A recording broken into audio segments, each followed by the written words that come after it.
ating pag-aaralan ngayong umaga. Grace for a broken past. And this is about restoration. This is about the grace of God when it comes sa ating mga pagkakamali, pagkakasala, sa ating mga failures before Him. You see, ang daming mga tao, they are weighed down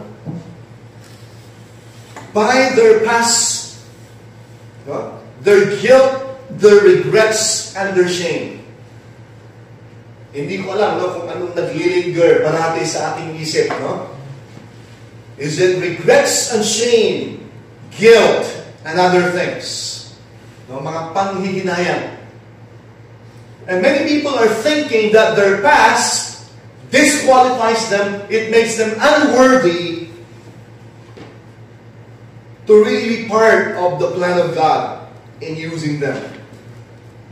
And many who have failed the Lord have been believing the lie that God has already been done with them. Parang iniisip ng mga iba na nagkulang, nagkasala, nagkamali sa harapan ng Panginoon. Wala na, hanggang doon na lang ako. But today, let us remember that God, in His grace, always meet us in our failures. He meets us doon sa ating mga pagkakamali at pagkukulang. Failure is not final when God's grace steps in. At yung biyaya ng Panginoon, He restores us to a purpose even after our sins, even after our failures.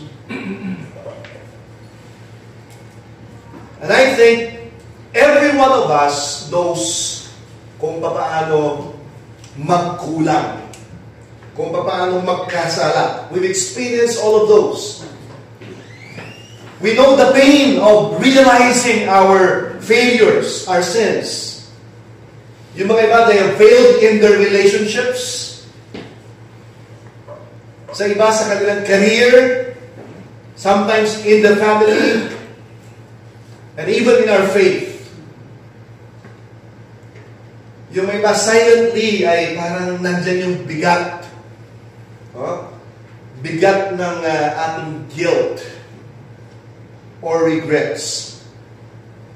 Things that we've said, things that we've done, or the things that we've left undone. So parang bumubulong yung ating mga failures at times. Parang sinasabi niya, wala ka na. You're disqualified, you're unworthy, you're finished.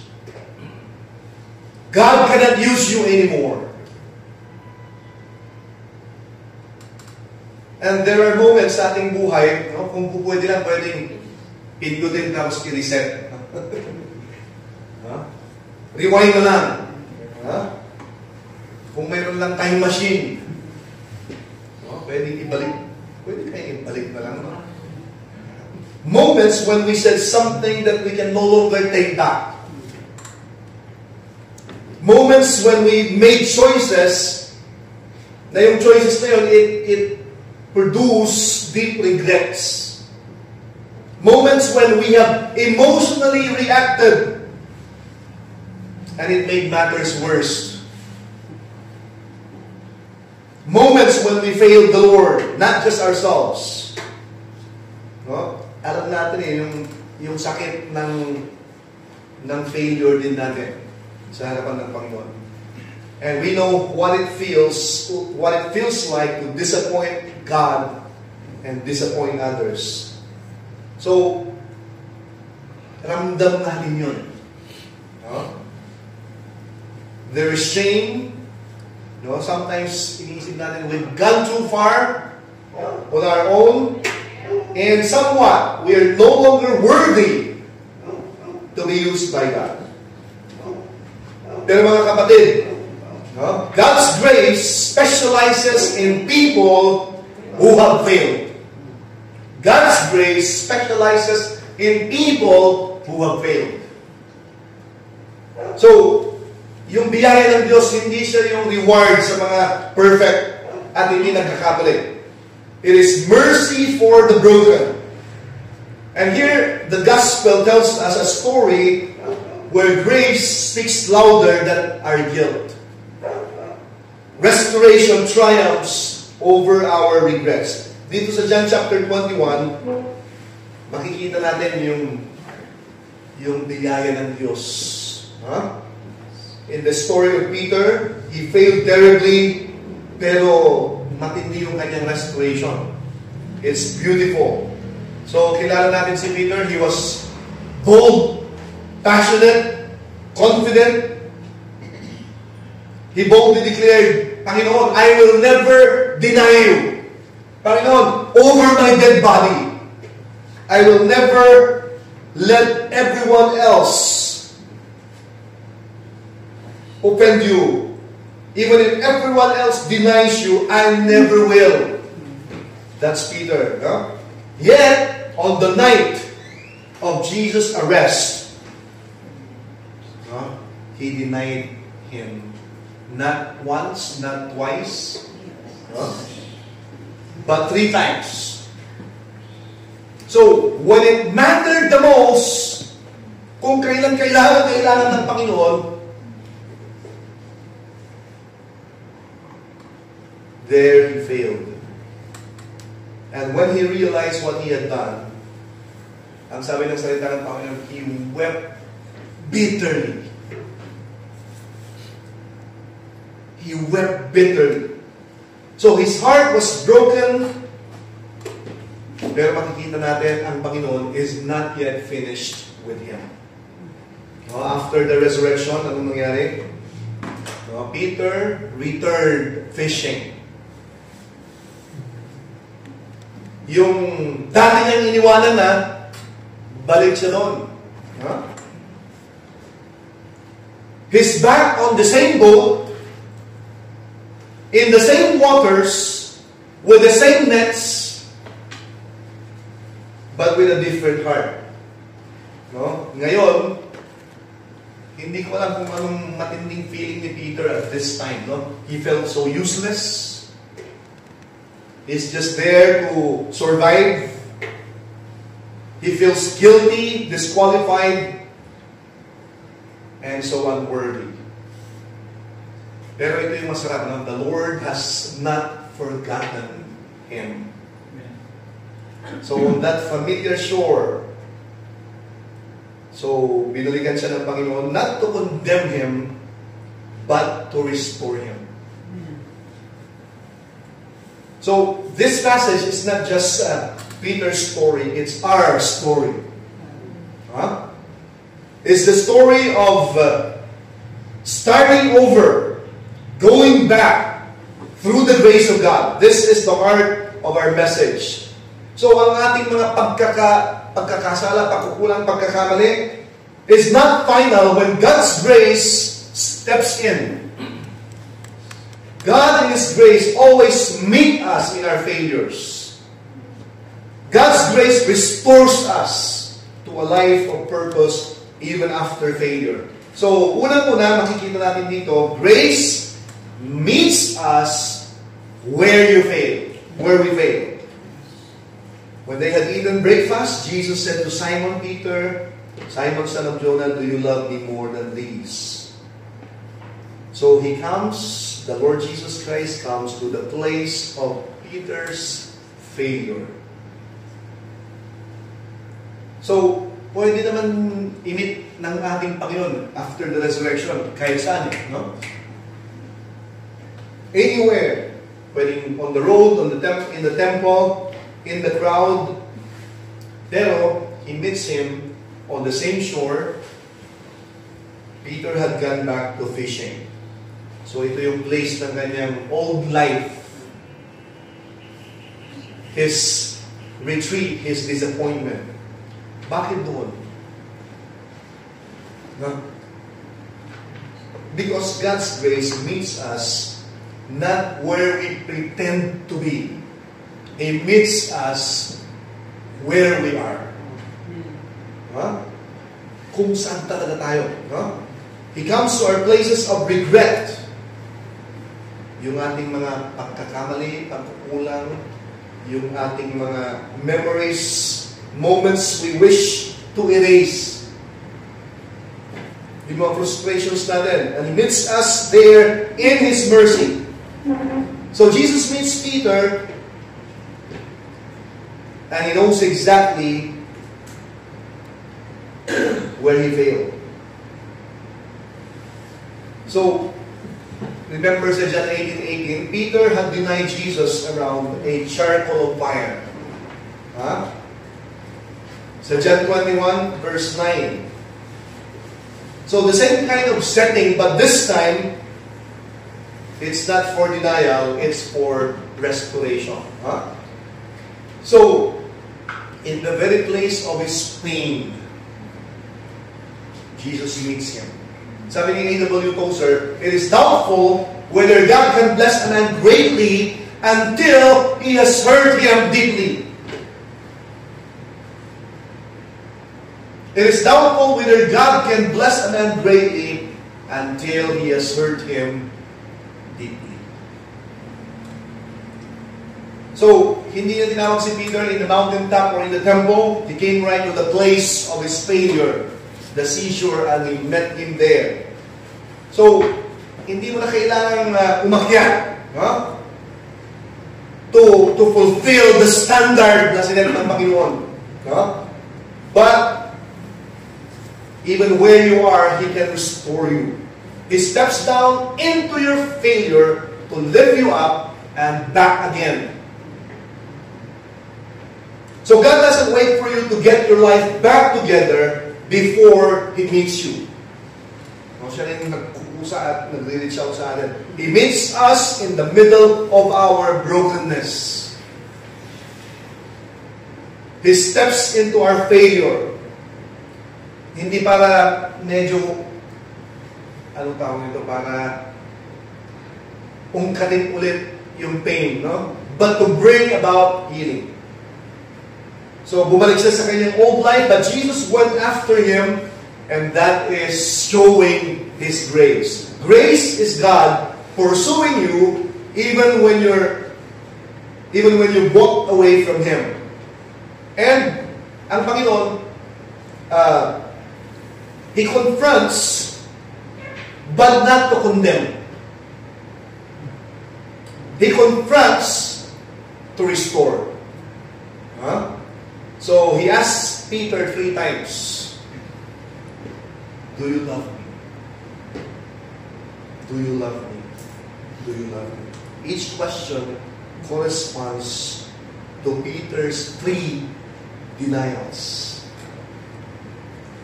Pero hindi niya sinabi, bakit mo ako dinil? He says, do you love me? And restoration begins when grace helps us face to face with what we would rather forget. Not with condemnation, but with compassion. So minsan, binabalik tayo ng Panginoon doon sa ating painful memories. Not to punish us, but to bring healing. So, kapag i-allow natin to touch that wound, He will turn it into a scar that testifies of His mercy and grace. In Psalm 139 verse 8, it says, if I ascend into heaven, you are there. If I make my bed in hell, behold, you are there. So there's no place that is so dark that His light cannot reach. So sa atin, maybe, may mga mabibigat na mga pagkakamali tayo sa Panginoon. May mga bagay in our lives that has been painful. Maybe there are some things clouding our mind with regret. Spiritually, relationally, morally. There are some aspects in our lives that we've drifted away from Him. And we feel so far from the Lord. But listen, Jesus is standing in the shore of your life. Tinatawag ka, inviting you back to Him. and He meets you where you have failed Him. Hindi dahil parang i-condemn ka, but to experience His grace and compassion. And so you see, failure is not the opposite of success. It's part of the process of God teaching us something greater. So grace finds each one of us where we fail. No? It doesn't let us stay there. It lifts us up, looks us into our eyes, and sinasabi ng Panginoon, let's start over. Let's begin another chapter. That leads us to number 2. Grace confronts us to restore, not to condemn. It confronts us to restore, not to condemn. And so verses 15 to 17, Jesus said to Simon Peter, Simon, son of Jonah, do you love me? And he said to him the third time, do you love me? Peter was grieved because he said to him the third time, do you love me? And he said to him, Lord, you know all things. You know that I love you. So 3 times, the Lord asked him, do you love me? Just as Peter denied him 3 times. So hindi niya sinabi, bakit mo ko deny? Hindi niya sinabi, mukhang hindi na kita mapagkakatiwalaan. Hindi niya sinabi, Peter, how could you do that? With all this blessings that I've given you. He simply asked, do you love me? Huh? So he's not trying to shame Peter. He is trying to restore his heart. And we can see here another principle. No? Grace confronts the sin, but not to destroy. It is to heal. So, hindi niya kinakalkal yung sugat, pero ginagamot niya, no? Not to humiliate him, but to let him understand so that he might be cleansed. So, he needed to face the truth by this time in the presence of Christ, who is compassionate and merciful. Kasi minsan ayaw nating harapin yun, no?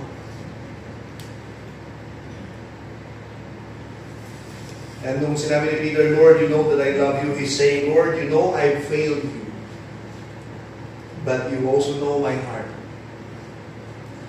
So, Christ responds not with rejection, but with reinstatement. Sabi niya, feed my lambs, take care of my sheep, feed my sheep. So, sinasabi ng Panginoon, pinapagkatiwalaan pa rin kita with my people, you still have a great work to do. And you see here, your greatest ministry may come from your deepest misery. Your greatest pains may become a platform para mas lalo kang makapag-minister sa iba. Amen? God is not finished with you just because you failed Him. Sabi ni Oswald Chambers, we tend to think that if Jesus Christ gives us a command and we fail, it is all over. But it is not. He simply comes and says, try it again. The place of your shame can become the platform of your testimony.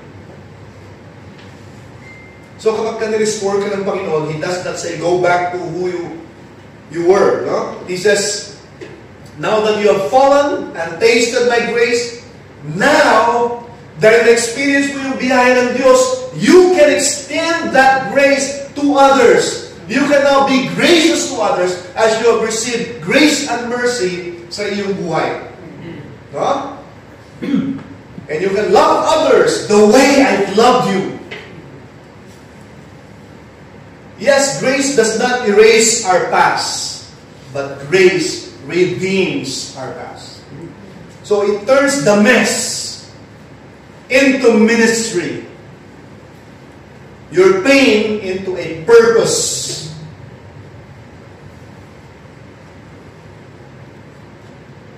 And the area kung saan ka nagkamali, no? Minsan, no, it's the place where God would use you the most.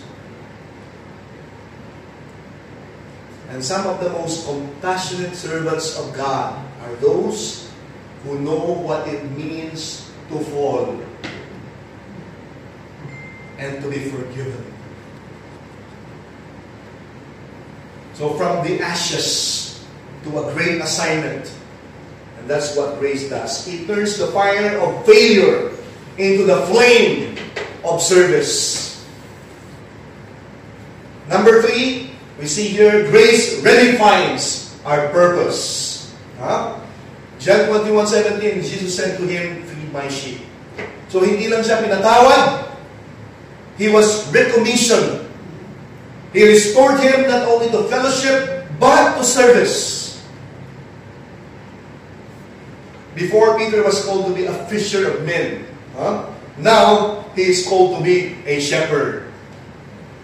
One who tends, feeds, and cares for the flock of God. So, yun yung kagandahan ng biyaya ng Diyos. No? It does not put you back where you were. It promotes you to something greater. So, yung biyaya ng Diyos, it redefines your purpose. Feed my lambs, take care of my sheep, feed my sheep. A deeper and to a greater ministry. So, hindi lang pinapatawag tayo sa ating past. It refocuses us to our future. So, hindi lang binalik yung gawain ni Peter, but He's giving him a greater and better calling. So, out of Peter's failure would come compassion. Out of brokenness comes ministry. The enemy uses our failure to destroy us. Ang dami ng libro ko. Tapos ka na, nagkamali ka na, nagkasala ka na. Wala ka ng kwenta. But God uses that to develop you. And this is the same call Peter heard at the beginning of his journey. And it's deeper, no? The first call was discovery. The second call was to a greater devotion. So before, Peter followed with zeal and excitement. Now, no, he follows the Lord Jesus Christ with a greater understanding. Wiser, better than before. Before, he followed the Lord with confidence in himself. But now he follows with dependence on His grace.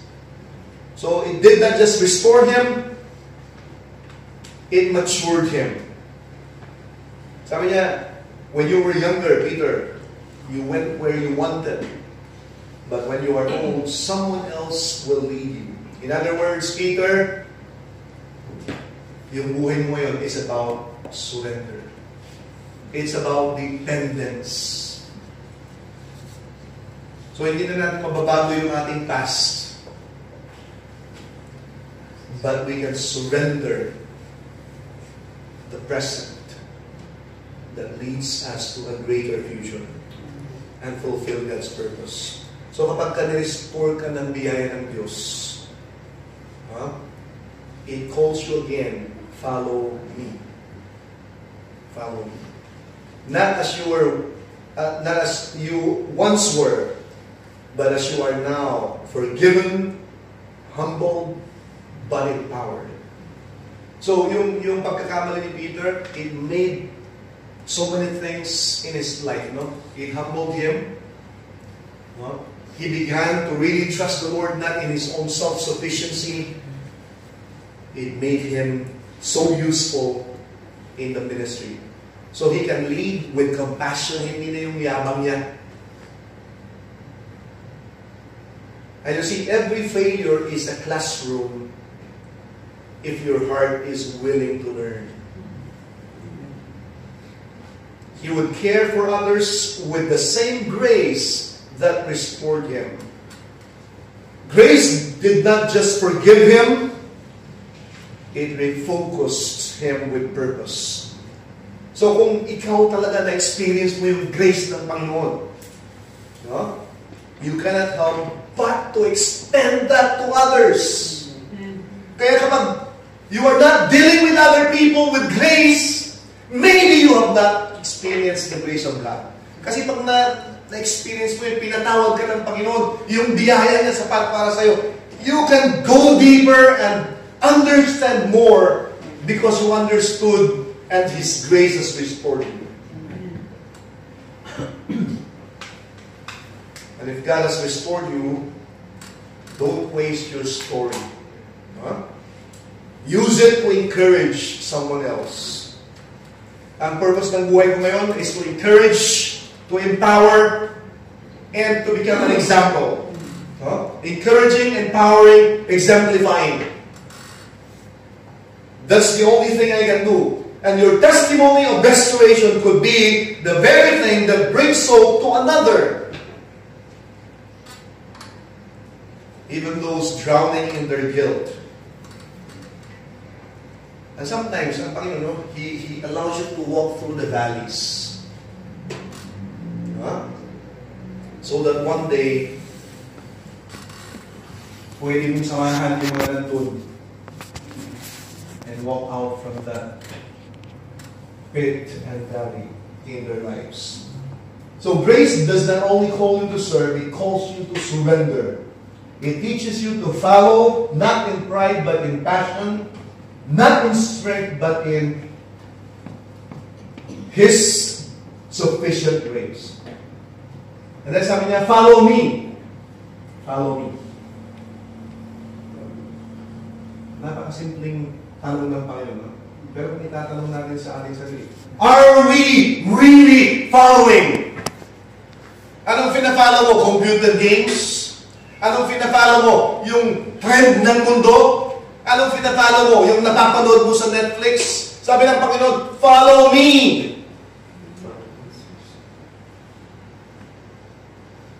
Anong pinafollow mo? Mga influencers na unbelievers? Who is your example? What are you or who are you following? And this is the same call Peter heard years earlier by the same seed. Huh?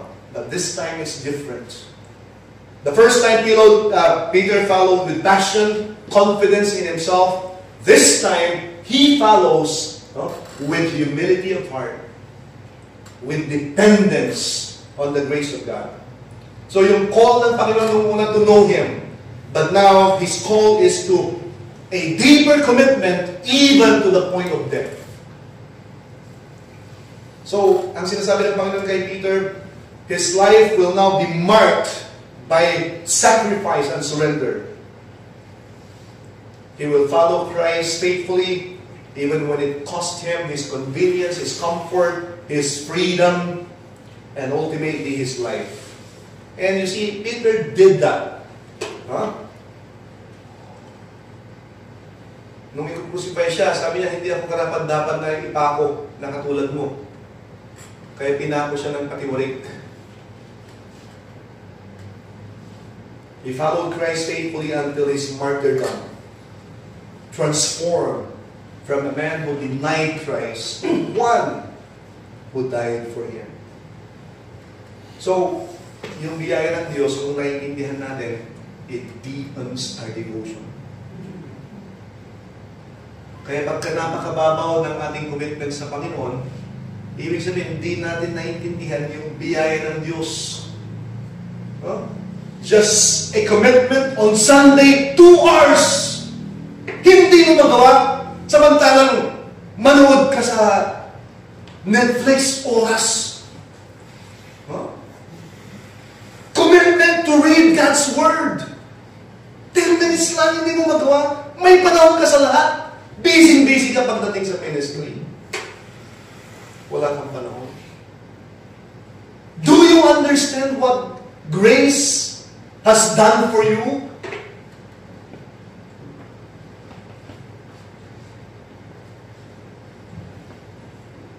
grace deepens our devotion. Peter learned that serving God is not about proving yourself. It's about trusting in His grace every day. Kung ikaw ay Kristiyano ka for years, kung totoong Kristiyano ka for years, and somewhere along the way, ang dami mong naging pagkakamali, pagkukulang, pagkakasala sa Panginoon, pero ang sinasabi pa rin ng Panginoon, follow me. Follow me. And He's not asking for perfection. Pagkukulang pa rin tayo. No? But He's inviting us to a renewed, deeper devotion and commitment. And so we can start over, not with shame but with surrender, not with guilt but with grace. And when grace is finished, you'll look back and see, no? The pages we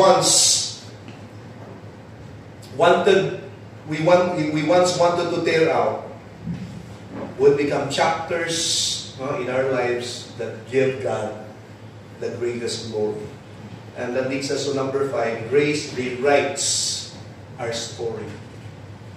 Grace rewrites our story. So, kung babasahin mo yung book of Acts, Peter was completely transformed. No? Dati, he's like a coward. He denied the Lord 3 times. But now, he is the one who stood boldly at Pentecost, preaching the gospel with power, and he was on fire. Sabi sa Acts 2:41, then those who gladly received His word were baptized, and that day about 3,000 souls were saved. Isang preaching lang ni Peter. No? And the grace of God can rewrite your story. So, public yung kanyang pagkakamali. And so was His restoration. No? He went on to preach the gospel at Pentecost, led thousands to the Lord Jesus Christ. The same mouth that denied Him, now the same mouth that declared Him. No? With boldness. Yun yung biyaya ng Diyos. Hindi niya ini-erase yung ating nakaraan, but it redeems us. Grace turns your I'm done into God is not done yet. No? God never wastes a failure. He turns our failures, our messes, into His message. Our pain into a greater purpose. So, ang tanong, kung titignan natin yung ating buhay, no? Lalo na sa ating mga pagkakamali, pagkukulang, pagkakasala, just like Peter, we have denied the Lord in some way. But the same Jesus who restored Peter still restores today. So yung ating mga pagkakamali, pagkukulang, pagkakasala, does not disqualify us.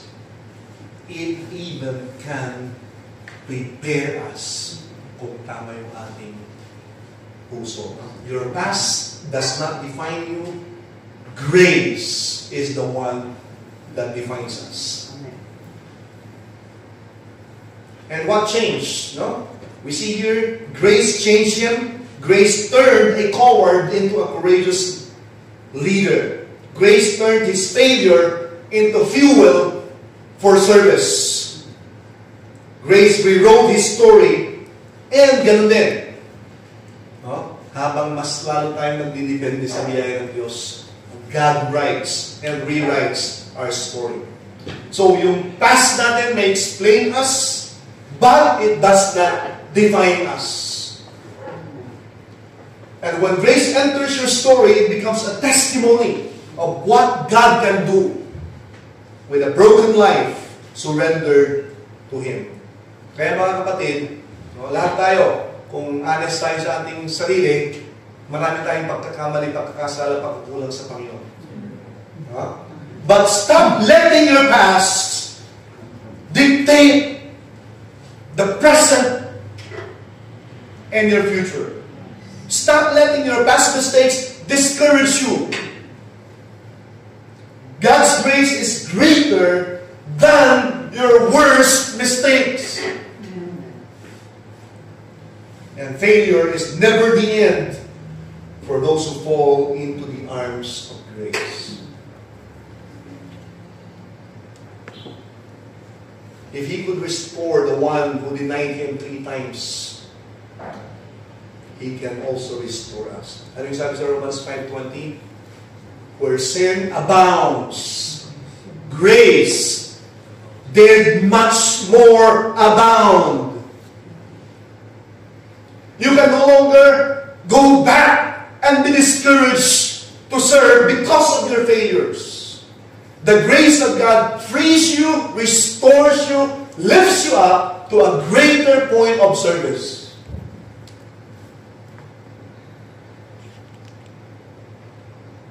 No failure is beyond the reach of the grace of God. And imagine that morning on the seashore.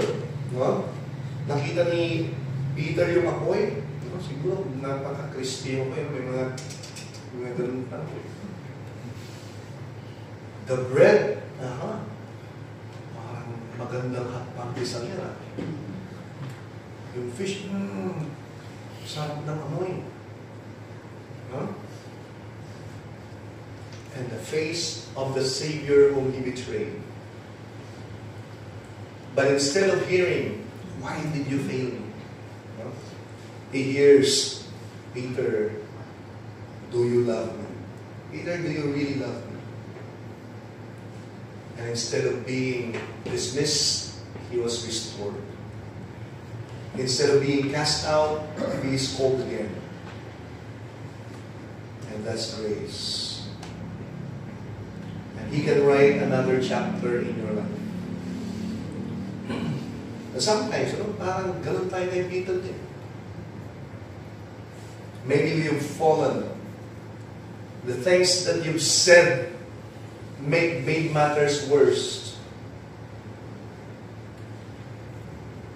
Maybe you think God is done with you.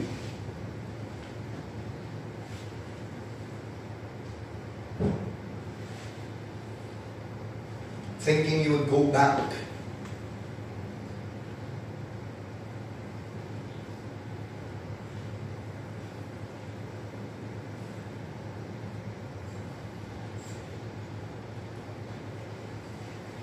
Sabi ng Panginoon, follow me. So your failure is not final. Your past is not permanent. Your shame is not the end of your story. Grace is the final word. So you see, yung biyaya ng Diyos, it meets you where you failed. It confronts you so that you would be healed. It redefines your purpose. It renews your commitment. It rewrites your story. And sana mga kapatid, just meditate on the grace of God. You see, failures are part of success. If you learn from them, as long as the clay is pliable, the great potter can make it more beautiful. As long as you are teachable, God can reshape you. He does not erase your story, He redeems it, and you can start again. You can rise again. When Peter fell, he thought it was over. But Jesus came not with a rebuke, but with a breakfast. A symbol of fellowship restored. At kung sinabi ng Panginoon, do you love me? Ang sinasabi ng Panginoon, Peter, yung plano ko sa'yo is not yet over. And that's what he's saying today. Your failure is not final. My grace is greater. You can follow me deeper. Don't let your past hold you hostage. Let grace open the door for a new beginning. Because with Him, you can always start over. Pero kung titignan natin sa other side of the coin, you see, ito yung nakakalungkot. Nakakalungkot. Maraming mga Kristiyano, hindi nila nakikita yung kanilang pagkakamali. Bulag sa pagkakamali. If you don't see any failure in your life, you are bound to fail. If you don't see that you need grace, it would permanently put you down in your life, not appreciating Christ, His power, and He cannot work in you. Kaya mga kapatid, I hope that we would be sensitive to the Spirit of God. Na makita natin, every time kung dami natin pagkakamali, itama natin yun. Maraming tao ang nakikita na lang their own pleasure, their own sinful ways, their own way, their own desire. They no longer hear Christ saying, Father.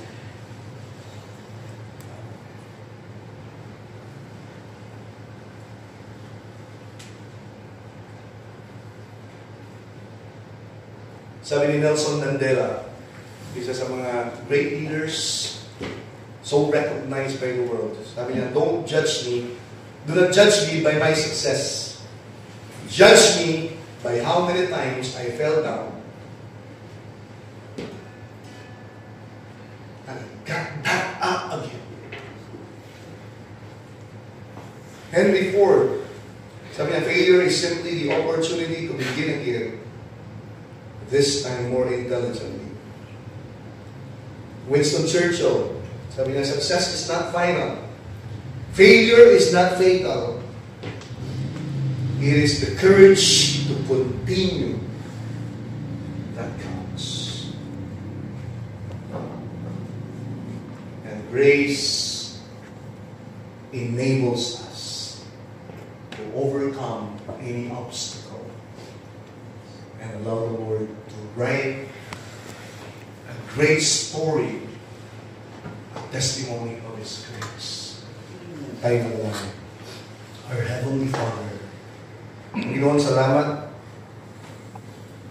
Sinful as we are, as part of humanity, Lord, turuan niyo po kami na makita po namin, Panginoon, ang aming mga pagkakamali.